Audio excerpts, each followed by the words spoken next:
to big government and socialism at 100 miles an hour, or whether you should turn it around and go back the other way. No, the argument was, no, let's drive the vehicle at a more responsible 50 miles an hour down the road to big government. And that, frankly, is why this phenomena called the Tea Party movement came into being. Because if it was simply the Republicans' turn to lose, because we had kind of played out our philosophical agenda, we were kind of tired intellectually, because maybe an election cycle caused, or an economic cycle caused us to lose the confidence of the American people. If it simply was that, I don't believe that you would have a Tea Party movement today. But we have things like the Tea Party movement. We have things like the Marin Conservative Forum, because the Republicans failed to be the fiscally responsible adult in the room. And we went along with the left and compromised as to how rapidly we were to grow government. And because of that, groups like the Marin Conservative Forum, groups like the Tea Party, they, of course, do not trust the Democrats, but they're not yet ready to trust the Republicans, because the Republicans have shown themselves at the state and the federal level to be frequently unworthy of that trust. And so I implore everyone in this room that our first order of business, before we can move to reclaim this nation, to get spending under control, to ensure that future generations of Americans actually enjoy a standard of living better than their parents and their grandparents, as opposed to what we are now setting up to do, which is to have a standard of living worse than our parents and grandparents for our children and grandchildren, that the reason why you're here tonight is to first clean up the Republican Party and make sure that it stands for something. And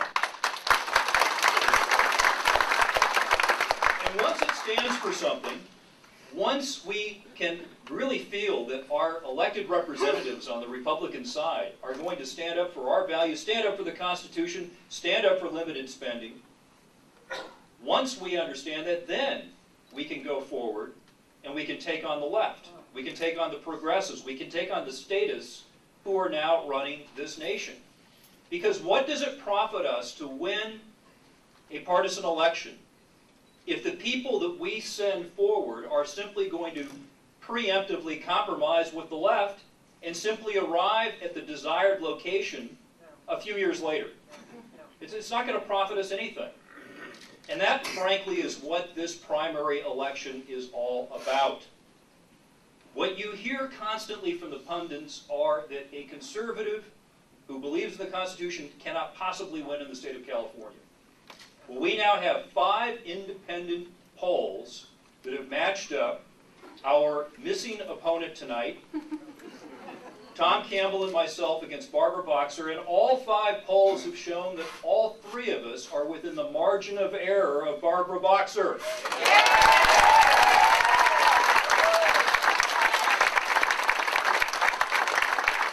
This is remarkable, and it shows that you can vote for your principles in 2010.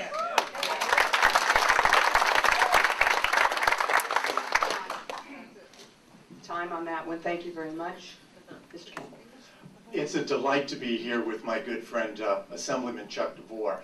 I honor Chuck for his service to our country and to our state, his service in the military, his service in the legislature, his experience in private sector as well.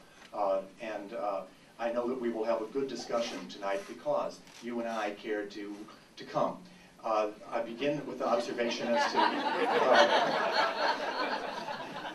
ratings of individuals who may not have chosen to come. Now, Senator Boxer didn't choose to come. I don't know if she was invited. Maybe she wasn't.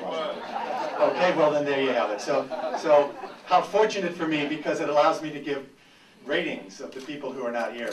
When I was a congressman, I was rated by the National Taxpayers Union Foundation.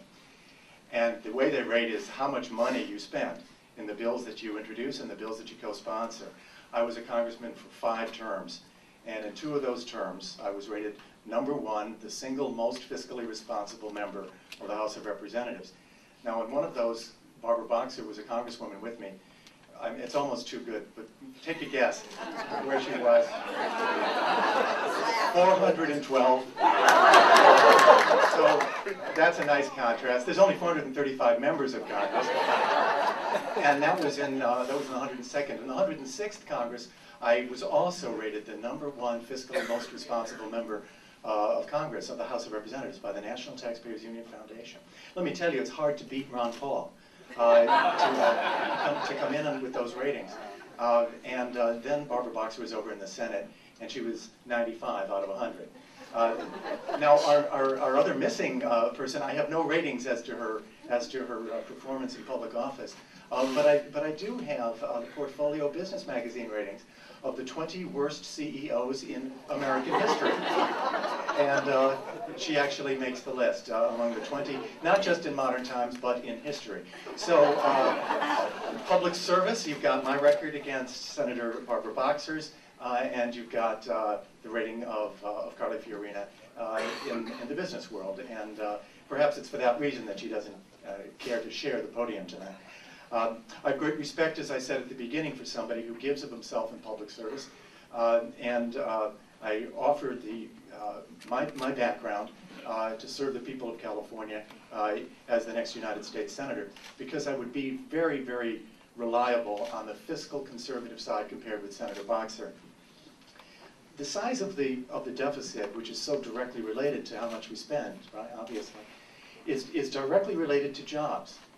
The reason is people don't offer jobs because they're worried that we're printing so much money to run up the debt, the deficit that we have, that there will be inflation, or the Federal Reserve will crank up interest rates to prevent inflation.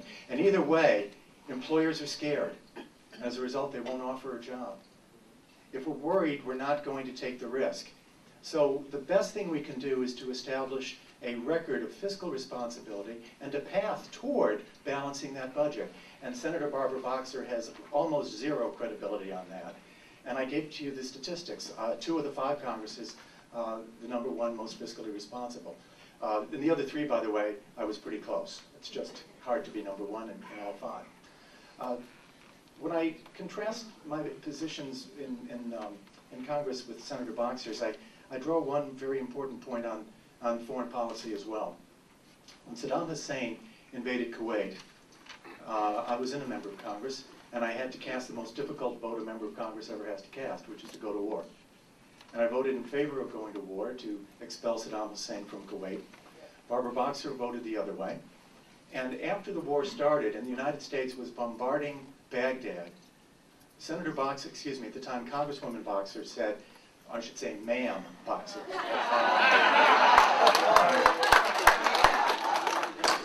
She said, let's stop the bombing, let's have a pause for peace. I'm not making this up. Let's just stop and talk to Saddam. And we now realize that he was targeting his missiles imperfectly, and that if we had had that pause, he would have targeted them more perfectly. I conclude with this comment about the Constitution. I am a constitutionalist. I profoundly respect the Constitution. I brought the vote to the House floor when President Bill Clinton tried to go to war in Yugoslavia without the vote of the Congress. The Congress shall declare war, is what the Constitution says. It matters greatly to me. I am a social moderate, and I do not run from that. There will be differences tonight on the social issues. I respect the other side, and I'm not hiding my views. But I began and end with the fiscal side because it's so important to our economy and to jobs. Thank you very much. Thank you very much.